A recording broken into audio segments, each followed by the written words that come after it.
নমস্কার। বাংলার যুবসাথী প্রকল্পের যে ফর্ম সেটা কিন্তু পাবলিশ করা হয়েছে। আপনারা এখন সেই ফর্মটি দেখতে পাচ্ছেন। এটি 2 পাতার একটি ফর্মও আছে। আজকের ভিডিওতে ফর্ম কি করে ফিল আপ করতে হয় সেটাই দেখে নেব। সেই জন্য আপনাদের প্রত্যেককেই বলবো এই ফর্মটা ডাউনলোড করে ফিল আপ করে রাখুন। ফর্মটি হচ্ছে 2 পাতার ফর্ম। কি করে ফিল আপ করতে হয় সেটাই আজকের ভিডিওতে আমরা দেখে নেব। প্রথমেই লেখা আছে বাংলার যুবসাথী প্রকল্প অ্যাপ্লিকেশন ফর্ম। আর এখানে মেনশন করে দেয়া আছে ইংরেজি বড় হাতের অক্ষরে পূরণ করবেন। তার মানে বাংলায় কিন্তু এখানে ফিল আপ করলে হবে না। অবশ্যই ইংলিশে আপনাকে ফিল আপ করতে হবে। এবং ক্যাপিটাল লেটারে। কালো অথবা নীল এই দুটো কালিতে আপনারা ফর্মটি ফিল আপ করতে পারেন। কালোতে করাই চেষ্টা করবেন। না হলে ব্লুতে করলেও কোনো অসুবিধা নেই। আমরা প্রতিটা জিনিস কিন্তু স্টেপ বাই স্টেপ বুঝব। প্রথমে বলা হয়েছে এখানে একটা colour passport size photo paste here and sign in. আর এখানে যে ফটোর কথা বলা হয়েছে না, এই ফটো কিন্তু কালার পাসপোর্ট সাইজ তো হবে। ব্যাকগ্রাউন্ড যদি সাদা হয় তাহলে কিন্তু বেটার হয় বা লাইট কালার ব্যাকগ্রাউন্ড। আর ফটোটা এখানে পেস্ট করার পর আপনাকে এখানে একটা সই করতে হবে। ঠিক ফটোর উপর দিয়ে, মানে এখানে ফটো পেস্ট হলো তার উপর দিয়ে। ধরুন এখানে আপনার ফটোটা পেস্ট করা হলো, ঠিক এর উপর দিয়ে সিগনেচার করে দিতে হবে এতদূর অবধি। ঠিক আছে, এবার আমরা চলে এসেছি যে মেন ফর্মও আছে আবেদনপত্র, সেটা কি করে ফিল আপ করতে হবে এবার আমরা সেটা দেখে নেব। ফর্মের প্রথমেই আছে দুয়ারে সরকার রেজিস্ট্রেশন নাম্বার। এটা আপনারা কোথা থেকে পাবেন? এটা যেখানে ফর্মও দেওয়া হবে সেখানে আপনারা পেয়ে যাবেন। সেই রেজিস্ট্রেশন নাম্বারটা কিন্তু এখানে লিখতে হবে। অথবা এটাও হতে পারে যখন আপনাদেরকে ফর্মও দেওয়া হবে, মানে ক্যাম্প থেকেই যখন ফর্মও দেওয়া হবে তারা এখানে রেজিস্ট্রেশন নাম্বারটা লিখে দেবে। এটা আপনারা ক্যাম্পে পাবেন। তারপর বলা হয়েছে আধার নাম্বার। আপনার আধার কার্ডের সঠিক যে নাম্বারটা আছে সেটা এখানে লিখে দেবেন। আধার নাম্বার পুট করার পর আপনাকে ফিল করতে হবে বেনিফিশিয়ারি নেম। বেনিফিশিয়ারি নেম বলতে যিনি আবেদন করবেন তার নাম। এবার এই নামটা কি অনুযায়ী হবে? মাধ্যমিকের সার্টিফিকেট বা মার্কশিট অনুযায়ী হবে এই নামটা। এবার বিবাহিত মহিলাদের জিনিসটা ক্লিয়ার হয়ে গেল। অনেকেই বলতে পারেন আমার বিবাহ হয়ে গেছে, আমার টাইটেল চেঞ্জ হয়ে গেছে, আমরা কি করব? কোনো অসুবিধা নেই। মাধ্যমিকের যে নামটি আছে সেই নামটি এখানে ফিল আপ করবেন। ব্যাংকের বই বা অন্যান্য ডকুমেন্টসের যে নামই থাকুক না কেন কোনো অসুবিধা নেই। মাধ্যমিকের সার্টিফিকেট বা মার্কশিটে যে নামটি আছে সেটা ফিল আপ করবেন। এখানে শুধুমাত্র ইংরেজিতেই নাম লিখতে হবে। যদিও ফর্মেই কিন্তু মেনশন করে দেয়া আছে আপনাকে টোটাল নাম ইংরেজিতেই লিখতে হবে। তারপর চলে আসছে ফোন নাম্বার, যেটা আপনার ব্যাংক অ্যাকাউন্টের সাথে লিঙ্ক আছে। ওই নাম্বারটাই শুধুমাত্র দেওয়ার চেষ্টা করবেন। তারপর আছে ইমেইল আইডি, যদি থাকে এটা ম্যান্ডেটরি নয়।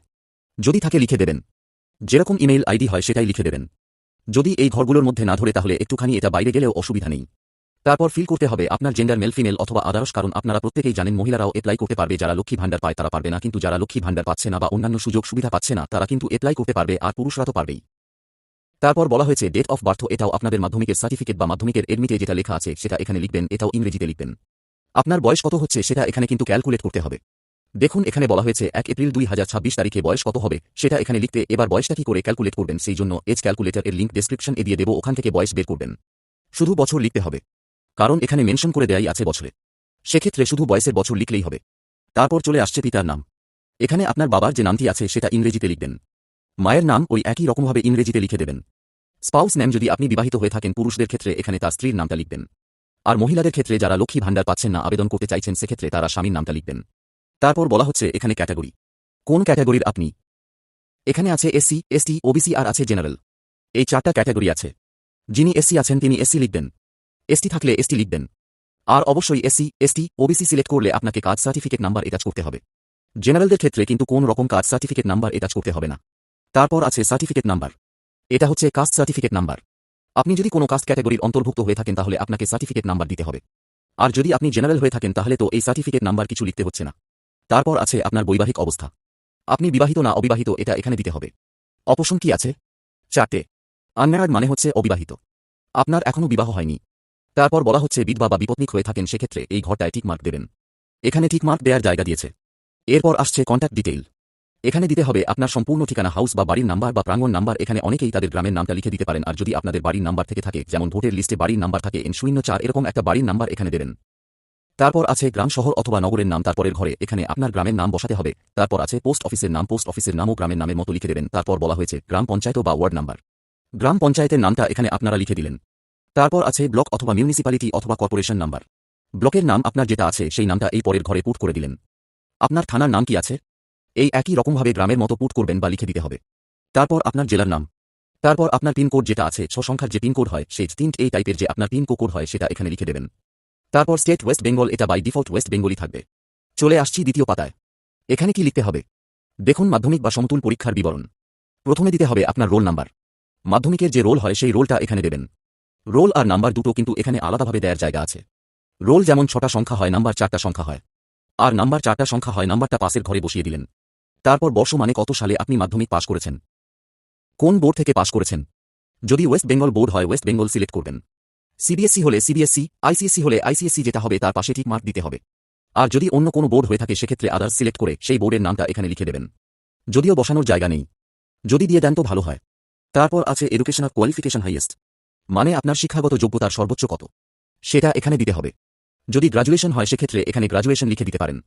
বর্তমান পেশা, বর্তমানে আপনি কি করেন সেটাই লিখতে হবে। তারপর বলা হচ্ছে ব্যাংক অ্যাকাউন্ট নাম্বার এখানে লিখতে হবে। আধার কার্ডের সঙ্গে যে অ্যাকাউন্ট নাম্বারটা লিঙ্ক আছে সেটাই পুট করবেন। প্রথমে আছে ব্যাংকের নাম এখানে লিখে দেবেন। তারপর আছে ব্যাংক ব্রাঞ্চ নেম, আপনার কোন শাখায় অ্যাকাউন্ট আছে এখানে লিখে দিলেন। ব্যাংক অ্যাকাউন্ট নাম্বার, সঠিক ব্যাংক অ্যাকাউন্ট নাম্বারটা ভালোভাবে পরিচ্ছন্নভাবে লিখবেন। এখানে কিন্তু কোনো রকম কাটাকুটি বা হোয়াইটনার দেবেন না। এরপর বলা হচ্ছে আইএফএসসি কোড, যে ব্যাংকে অ্যাকাউন্ট আছে সেই ব্যাংকের আইএফএসসি কোড পাসবই দেখে ফিল আপ করবেন। এরপর জিজ্ঞাসা করা হচ্ছে আপনি অন্য কোন সরকারি সাহায্য পান কিনা, রাজ্য সরকার প্রদত্ত শিক্ষাগত সুবিধা বা বৃত্তি ছাড়া। এখানে শিক্ষাগত সুবিধা আর বৃত্তির কথা বলা হয়েছে, কিন্তু আর এটা অবশ্যই না করতে হবে, কারণ আপনি যদি ইয়েস করেন তাহলে কিন্তু আপনি যুবসাথীর টাকা পাবেন না। এরপর আপনাকে কি কি ডকুমেন্টস ফর্মের সাথে জমা দিতে হবে সেটা দেখে নিন। সপ্রত্যজিত প্রতিলিপি মানে জেরক্স কপি জমা দিতে হবে এবং জেরক্সের নিচে সেলফ অটেস্টেড করতে হবে। অনুগ্রহ করে উপরের বক্সে টিক দিন। এবার টিকটা কোথায় দেবেন? এই পাশের বক্সে যেগুলো আপনি জমা দেবেন সেগুলো এখানে টিক মার্ক দিতে হবে। প্রথমে বলা হয়েছে মাধ্যমিক বা সমতুল পরীক্ষার এডমিট কার্ড, পাস সার্টিফিকেট নয়, শুধু এডমিট কার্ড দিলেই হবে। যদি ওটা দিয়ে থাকেন এটাই টিক মার্ক দেবেন। তারপর বলা হচ্ছে মাধ্যমিক বা সমতুল পরীক্ষার মার্কশিট, যেটা ইচ্ছে অথবা দুটোই দিতে পারেন। যদি দিয়ে থাকেন এখানে টিক মার্ক দেবেন। তারপর চলে আসছে কপি অফ আধার কার্ড। আধার কার্ডের যে কপি আছে সেটা জেরক্স কপি এখানে দেবেন। তারপর আছে ভোটার কার্ডের কপি, এখানে ভোটার কার্ড দিতে হবে, এটা মাস্ট দিতেই হবে। তবে ভোটার কার্ড যদি না হয় থাকে হাতে, যদি না পেয়ে থাকেন হয়তো আবেদন করেছিলেন তাহলে অনলাইনে ডাউনলোড করে নিতে পারবেন। তারপর ব্যাংকের পাস বইয়ের প্রথম পাতা, যদি ব্যাংকের পাস বই না থাকে তাহলে ক্যান্সেল চেক যদি থাকে সেটার একটা জেরক্স কপি এখানে আপনাকে দিতে হবে এবং তারপর টিক মার্ক করতে হবে।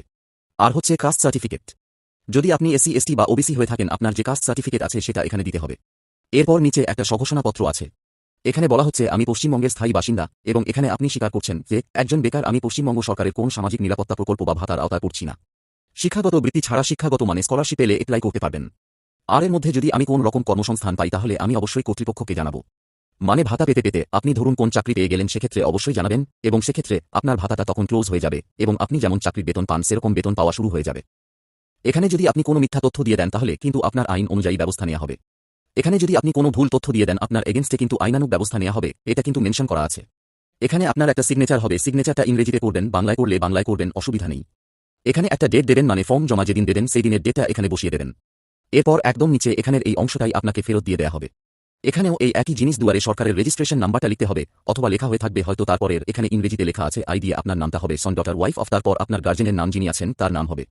আপনি বাংলার যুবসাথী ফর্ম জমা করলেন, অ্যাপ্লিকেশন অন কত তারিখে জমা করলেন, আপনার ফোন নাম্বার এখানে দিতে হবে এবং আপনার আধার নাম্বারটা এখানে দিতে হবে। তো এই ছিল ফর্ম ফিল আপের কমপ্লিট ভিডিওটি ভালো লাগলে লাইক করুন আর চ্যানেলটি সাবস্ক্রাইব করুন। ধন্যবাদ।